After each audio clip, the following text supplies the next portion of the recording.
요한복음 8장 41절에 보면 예수님께서 사시는 동안 이스라엘 사람들이 어떤 식으로 예수님을 비웃었는지 짐작할 수 있는 구절이 소개되고 있습니다.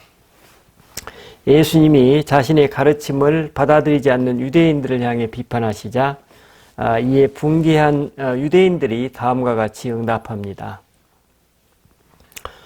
우리는 사생아가 아니요 우리에게는 적법한 아버지이신 유일하신 하나님이 계시오. 이를 개역 개정판에서는 이렇게 번역하고 있습니다. 우리가 음란한 데서 나지 아니하였고 아버지는 한 분뿐이시니 곧 하나님이시로다 라고 번역하고 있습니다. 여기서 우리는 사생아가 아니요 라는 그들의 응답은 예수님의 출생에 대한 그들의 생각을 잘 반영하고 있습니다. 예수님을 멸시하는 복선이 깔린 우리는 사생아가 아니요 라는 유대인들의 이 응답은 당시 예수님의 출생에 대한 그들의 입장이었던 것입니다.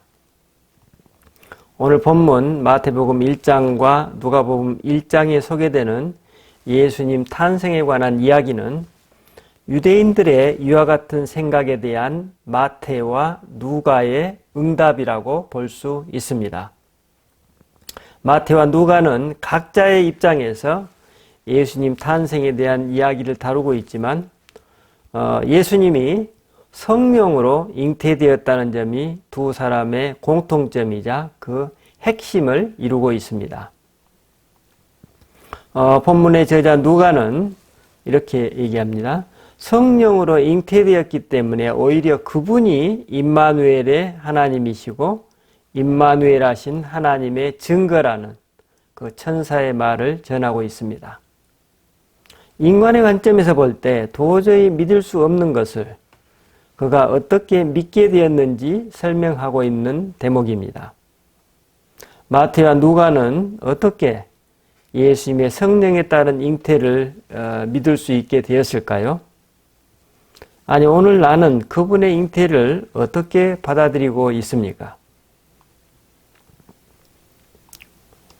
이 질문을 마주하고 있는 우리는 먼저 마리아와 요셉이 어떻게 아기 예수의 잉태를 받아들이고 이후에 어떻게 그들이 결혼에 이르게 되었는지 묵상해 본다면 그 안에 많은 시사점들이 감춰져 있음을 발견하게 됩니다. 먼저 마리아를 살펴보십시다. 누가복음 1장에 보면 천사 가브리엘이 마리아에게 말합니다. 마리아야, 조금도 두려워할 것 없다. 하나님께서 너에게 주시는 놀라운 선물이 있다. 내가 임신하여 아들을 낳을 것이니 그 이름을 예수라고 하여라. 이 짧은 구절 안에 우리는 어떻게 우리 안에 예수가 잉태될 수 있는지 함축되어 있습니다. 우리는 먼저 조금도 두려워할 것 없다는 천사의 말에 주목해야 할 것입니다.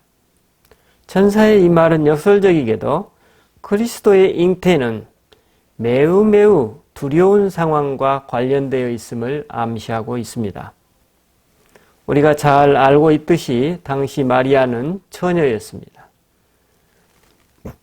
그것도 그냥 처녀가 아닌 이미 약혼자가 있는 처녀였습니다. 그냥 처녀라도 절대로 잉태해서는 안 되는 당시 법률적, 사회문화적 분위기인데 여기에 더해서 이미 약혼자가 있는 처녀라면 법률적 제약은 차치하고 약혼에 이르게 된 어쩌면 사돈댁과의 관계, 또 약혼자와의 관계에서 그리고 어떻게 설명할 수 없는 공동체 안에서의 인간적 민망감과 수치심, 또 도저히 얼굴을 들 수 없는 그 상황, 그 어떤 변명도 도움이 될 수 없는 그 어느 누가 마리아의 이 입장을 받아들이고 믿어줄 수 있을지 의문하게 되는 그러한 상황임을 우리가 알 수 있습니다. 약혼자 요셉도 마찬가지입니다.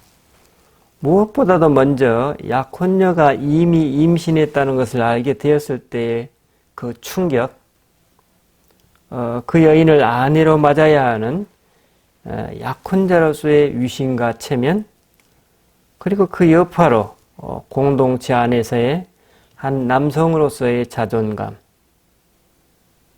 이런 기존의 사회문화적 가치관에서 볼 때 어느 남성인들 동정녀의 임신을 순순히 받아들일 수 있겠습니까? 그래서 우리는 이렇게 말할 수 있을 것입니다. 우리가 그리스도를 잉태하는 자리는 역설적이게도 우리 인간으로서는 도저히 그리스도를 받아들일 수 없는 삶의 자리와 관련이 있다는 것입니다. 오늘 본문의 마리아와 요셉의 상황과 입장이 바로 그런 삶의 자리였습니다. 기존의 가치관과 세계관으로는 도저히 받아들일 수 없는 그 자리가 바로 우리 안에 예수가 잉태되는 자리라는 것입니다. 이처럼 우리의 노력이나 세계관으로 받아들일 수 없는 그것을 받아들이게 될 때 우리 신앙인은 동시에 그런 수용을 하게 하신 분이 다름 아닌 하나님이심을 발견합니다. 그래서 그 사람은 임마누엘의 하나님을 체험적으로 알게 됩니다. 그래서 천사는 인간으로서 받아들일 수 없는 삶의 실제에 두려워하지 말라고 말한 뒤 바로 이어서 하나님께서 너에게 주시는 놀라운 선물이 있다고 안심과 위로를 주십니다. 그 선물이 무엇일까요? 마태복음은 이를 이렇게 표현하고 있습니다. 잘 보아라. 처녀가 잉태하여 아들을 낳을 것이며 그 이름을 임마누엘이라 할 것이다. 누가복음은 이를 이렇게 표현하고 있습니다. 마리아야, 조금도 두려워할 것 없다. 하나님께서 너에게 주시는 놀라운 선물이 있다. 내가 임신하여 아들을 낳을 것이니 그 이름을 예수라고 하여라. 라고 표현하고 있습니다.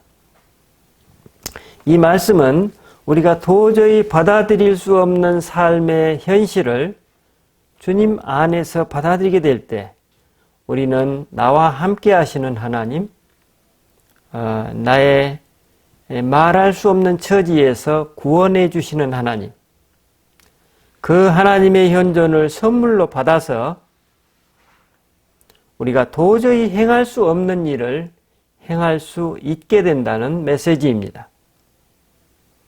우리 안에 진정 그리스도가 잉태되는 것입니다. 지난주에 저희 기도 모임 중에 한 분이 본문으로 기도하면서 그분의 체험을 다음과 같이 나누셨습니다. 본문에서 보여지는 요셉과 마리아의 모습 속에서 하나님의 뜻과 사람들의 응답이 너무나 아름다웠습니다. 그런데 그런 기회는 하나님께서 우리의 지극히 평범한 일상을 통해 모든 사람들에게 주셨다고 느꼈습니다. 그런데 또 놀라운 것은 그 하나님의 뜻은 우리의 기대와는 완전히 다른 것이었습니다. 우리가 기대하는 꿈과는 완전히 다른 하나님의 뜻이 하나님의 꿈이었음을 발견했습니다. 라고 나누어 주셨습니다. 여러분, 이 나눔이 우리에게 주는 메시지가 무엇입니까? 당사자로서 마리아와 요셉이 경험하고 있는 삶의 실제도 이처럼 아름답게 느껴질까요? 아마도 그 당사자들에게는 말로 다할 수 없는 고통과 고뇌와 혼돈을 통과하는 삶의 이야기일 것입니다.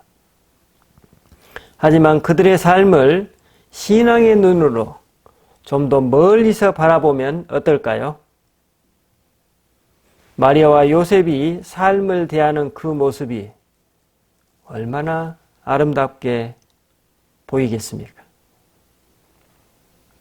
이런 눈으로 바라본 그들의 삶을 누가복음 1장 28절을 메시지 성경은 다음과 같이 번역하고 있습니다. 잘 있었느냐? 너는 하나님의 아름다움으로 안과 밖이 다 아름답구나. 하나님께서 너와 함께 하신다. 무엇입니까? 마리아와 요셉이 살아가고 있는 하나님과 함께하는 삶의 아름다움을 이처럼 표현하고 있습니다. 여러분, 그렇다면 예, 우리 교우들 중에서 지금 졸음에 빠진 사람이 있어서 제가 잠시 웃었습니다. 여러분, 그렇다면 이와 같은 삶의 아름다움은 어디에서 나올까요? 그렇습니다. 우리들이 지금 살아가고 있는 시간과 공간 속에서 일어나고 있는 이야기들, 즉 삶의 아름다움은 우리들이 경험하고 있는 일상 속, 즉 삶의 스토리 속에서 나온다고 볼 수 있습니다. 어떤 스토리요? 하나님께서 허락하신 스토리입니다. 하나님께서 이끄시는 스토리입니다. 하나님께서 그 스토리 속에, 그리고 우리의 스토리가 하나님 안에 있음을 발견할 때 우리는 우리와 우리 이웃들의 삶이 담긴 그 스토리 속에서 배어나오는 말할 수 없는 아름다움을 발견합니다.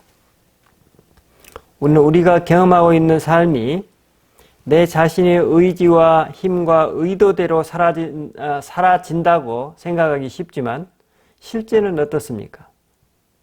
실상 우리는 이미 조건 지어진 시간과 공간의 조합 속에서 단지 반응하고 응답하고 있을 뿐입니다. 우리가 이러한 내 삶의 실제를 잘 모를 때 우리는 나의 힘과 의지와 노력으로 내 앞에 다가오는 삶의 리얼리티를 때로는 맞서고, 때로는 내가 해결하려 하고, 때로는 나의 의지대로 뭔가를 이루려 합니다. 그리고 한때는 내 삶이, 그 삶의 이야기가 마치 그렇게 진행되는 것 같습니다. 하지만 우리는 어느 순간 오늘 본문의 마리아와 요셉이 경험하는 것과 같은 삶의 충격 혹은 삶의 한계를 마주하게 됩니다. 그런데 이 충격을 경험하는 당사자들에게는 그것이 어떻게 느껴질까요? 그렇습니다. 그것은 삶이 아닙니다. 그건 도저히 내 삶에 있어서는 안 될 그 무엇입니다. 너무나도 불합리하고 불공평하고 때로는 가혹하기까지 하기 때문입니다. 하나님이 계시다면 이런 일은 절대로 일어나지 말았어야 하기 때문입니다. 바로 이때 우리는 믿음의 시험대를 경험합니다. 시험을 시험으로 경험할 수 있는 그런 것이라면 그것은 이미 시험도 아닐 것입니다. 하나님 부재의 상황에서 어떻게 그 부재의 상황을 시험으로 받아들일 수 있겠습니까? 오직 믿음의 사람들만이 하나님 부재의 시험을 시험으로 경험합니다. 하지만 하나님 부재의 상황에서의 시험은 이미 시험이 아니라 어쩌면 지옥을 통과하는 과정일 것입니다. 그렇습니다. 우리 믿음의 시험대는 바로 이처럼 하나님 부재의 상황 속에 있습니다. 우리는 바로 이때 내가 하나님께서 나와 함께 하심을 신뢰할 것인지 아니면 하나님 부재의 상황을 그냥 나만의 고립감 속에서 고통의 삶으로 받아들일 것인지 결정하게 됩니다. 오늘 본문의 마리아와 요셉은 바로 이와 같은 상황에서 자신들과 함께 하시는 하나님을 받아들였습니다. 본문은 우리가 이때 하나님을 신뢰하면 우리가 그리스도 안에서 잉태되고 그리스도가 우리 안에서 잉태되고 바로 그때 임마누엘의 하나님을 경험하게 된다고 합니다. 그리고 우리가 할 수 없는 일까지도 행할 수 있게 된다는 메시지입니다.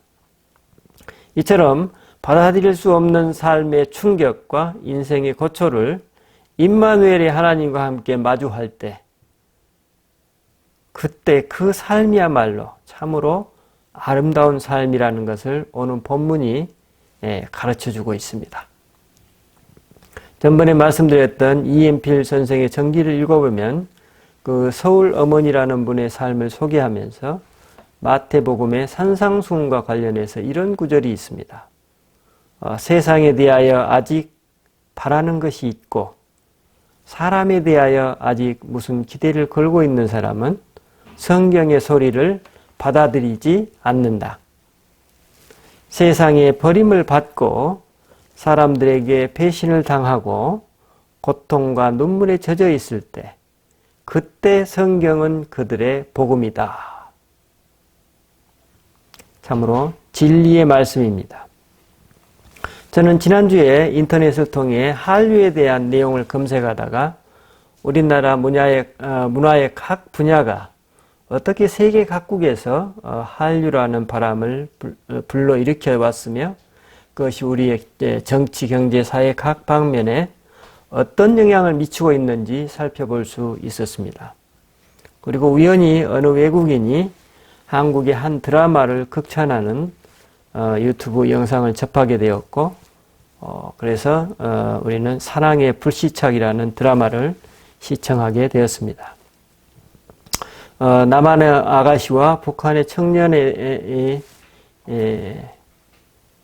그 사랑을 경험하는 이야기를 다루고 있는 이 드라마의 내용은 너무나 훌륭했고 또 아름다웠습니다.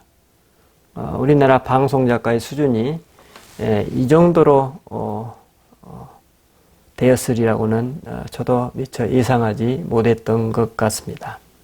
거의 1년 전에 방영된 내용이었지만 아직도 해외의 많은 시청자들이 그 드라마의 메시지에 대한 응답의 댓글로 이렇게 남기고 있었습니다.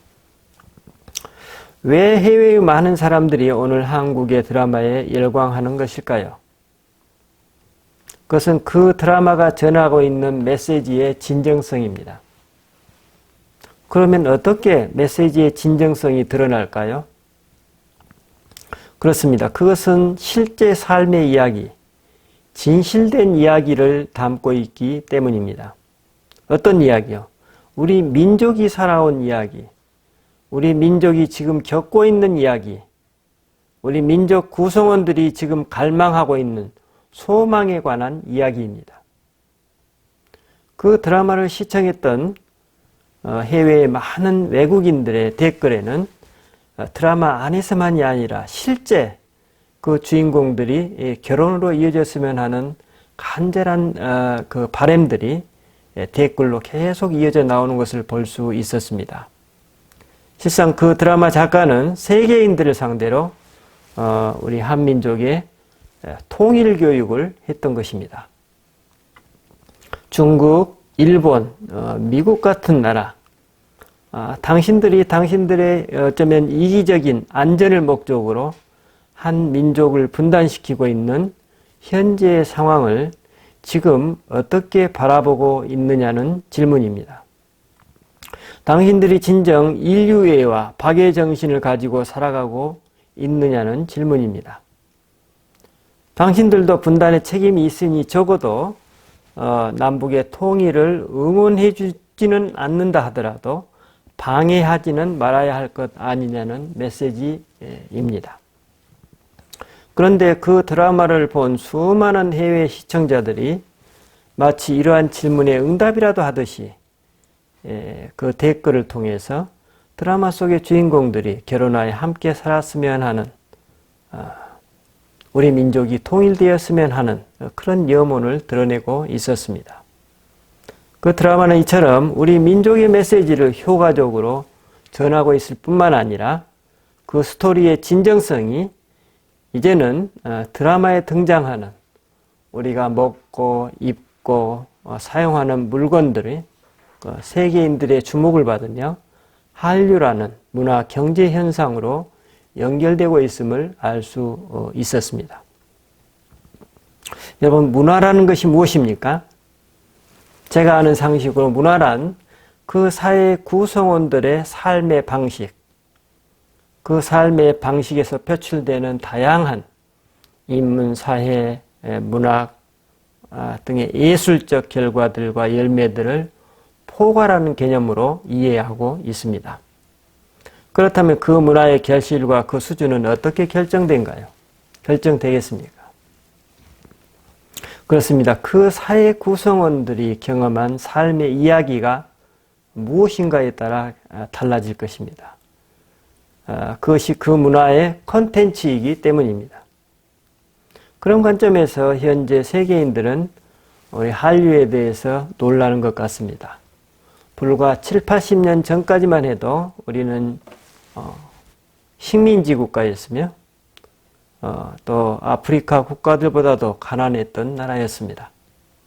그런데 불과 몇십 년 만에 우리는 경제적으로 세계에서 10위, 또 군사적으로는 6위라는 엄청난 도약을 경험하고 있습니다.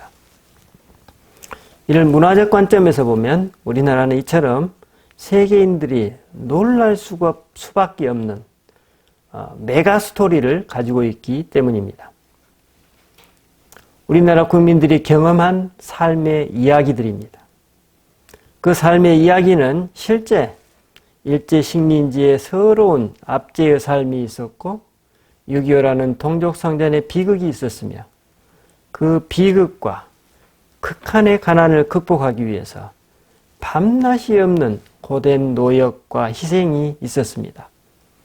그리고 그 노역에 대한 공정하고 바른 분배와 평가를 위한 민주화라는 투쟁이 지난한 과정이 있었습니다. 우리가 만약 민주화만 있고 산업화가 뒤졌다면 민주화는 어쩌면 공허한 메아리에 지나지 않았을 것입니다. 또 산업화만 있고 민주화가 없었다면 우리는 아직도 국민소득 2만 달러 수준에 머물고 있을 것입니다. 산업화와 민주화가 함께 있었기에 우리나라가 오늘 세계 속의 선진 경제와 문화 수준에 이르게 되었습니다. 이런 우리의 역사는 우리 개개인의 삶과 기억 속에 다양한 모습으로 남아 있습니다. 이와 같은 우리 각자의 삶의 이야기가 다양한 문화 콘텐츠에 담기게 되고 그 콘텐츠들이 세계인들의 마음을 움직이고 그것이 우리가 수출하는 상품에 대한 관심으로 직결되고 있음을 발견합니다. 그런데 이 모든 일이 평화 가운데 성취된 것이 아니라 남북의 대치 상황 속에서 성취된 것입니다. 어쩌면 우리는 한 손에 총을 들고 나머지 한 손으로 괭이나 낫을 들었던 것입니다. 우리 국민의 고초는 여기서 끝난 것이 아니라 벌어들인 돈의 상당 부분을 국방비에 투입해야 했으며 노동력이 가장 왕성한 젊은이들이 국방의 의미에 투신해서 어쩌면 이건 국가적인 낭비죠. 다른 나라에 없는 그런 투신에 의해서 이루어낸 오늘의 결과이기에 더욱더 값지다고 볼 수 있습니다. 이처럼 우리는 한쪽 손을 묶인 채 세계 열강들과 경쟁에서의 오늘의 이 성과를 당당하게 이루어낸 것입니다. 그리고 우리는 세계에서 최초로 이제 피지배 식민국가로서 이제 지배했던 나라를 앞서는 시기를 목전에 두고 있습니다. 제가 어린 시절 교육을 받을 때 우리는 독립선언문이나 김구 선생의 가르침에 보면 우리는 높은 수준의 문화유산을 가진 민족이고 인류 평등과 박애정신을 가진 민족이며 이를 통해서 인류 사회에 기여하려 한다는 설득과 주장에 하는 글을 배웠습니다. 하지만 당시 저는 속으로 우리가 별로 내세울 곳이 없으니 공허하고 내용 없는 문화 예찬 타령이나 하는 것으로 생각했던 것 같습니다.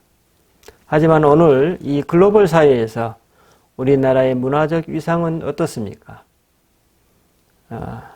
한국 대중음악, 한국의 드라마, 한국의 영화, 한국의 음식, 다방면에 걸쳐서 인류의 삶에 기여하고 있습니다. 이와 같은 한류 현상 혹은 우리 문화의 우수성이 어디에서 나오고 있습니까? 여러분, 스토리가 없는 사람에게서 깊은 인품이 나올 수 있습니까? 스토리가 없는 사람에게서 심금을 울리는 예술작품이 나올 수 있습니까? 스토리가 없는 사람이 아름다운 삶의 가치를 표현할 수 있습니까? 그렇습니다. 그 사회의 문화 수준은 바로 그 사회가 경험해온 스토리가 결정합니다. 개인도 마찬가지입니다. 우리 민족의 험난한 삶의 스토리가 오늘 세계인들의 심금을 울리고 있는 현상입니다. 참으로 아름다운 이야기입니다.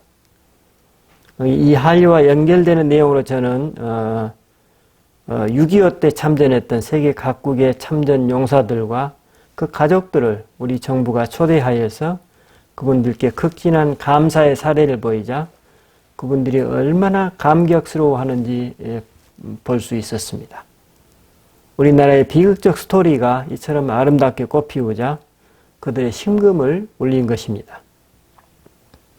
제가 지난주에 보았던 사랑의 불시착이라는 드라마도 남북분단이라는 한반도적 상황이 아니라면 나올 수 없는 작품이었습니다. 드라마는 남북분단이라는 휴전 상태에서 드러나는 남한과 북한의 체제 모순과 그 불합리 속에서 일어나는 어처구니 없는 삶의 현실과 우리의 치부들을 가감없이 보여주고 있었습니다. 너무나도 진실되고 아픈 내용들이 웃음과 회악이 뒤섞이면서 전개되고 있는 그 스토리가 시청자들로 하여금 눈을 뗄 수 없게 만들었습니다. 세계의 많은 사람들은 우리들의 그 스토리 속에서 자기 자신들의 모습을 발견했을 것이고 또 자신들의 삶의 스토리가 되살아났던 것입니다. 여러분, 오늘 본문의 마리아와 요셉도 그 이유를 알 수 없고 도저히 받아들일 수 없는 충격, 사랑의 불시착을 경험했습니다. 하지만 그들은 그 충격을 임마누엘의 하나님 안에서 받아들였고 그 충격을 그들의 삶으로 승화시켰습니다. 그래서 그들은 하나님께서 이끄시는 삶의 이야기를 아름다움 그 자체로 반응하고 응답했습니다. 오늘 본문의 마리아와 요셉이 그랬듯이 우리 각자에게는 자신만이 마주하고 있는 삶의 이야기가 있습니다. 그리고 그 삶의 이야기 속에는 하늘을 나르는 동화만이 있는 것이 아니라 이유를 알 수 없는 이유로 알 수 없는 곳에 불시착해야만 하는 때도 있었습니다. 그 불시착이 사랑의 불시착이 될지 비극의 불시착이 될지는 우리 각자의 선택과 믿음에 달려있다는 메시지입니다. 기도하십시다. 주님, 우리는 이 생을 살아가면서 우리 자신들의 이야기가 있습니다. 우리 자신들의 그 이야기 속에는 불가피하게도 우리에게 충격을 주는 불시착의 순간들이 있습니다. 주님, 그 순간들을 우리가 어떻게 받아들이고 응답하느냐에 따라 우리의 삶이 어떻게 달라지는지 오늘 말씀을 통해서 일깨워 주십니다. 임마누엘의 하나님을 그 하나님 부재의 상황 속에서도 받아들이라는 메시지입니다.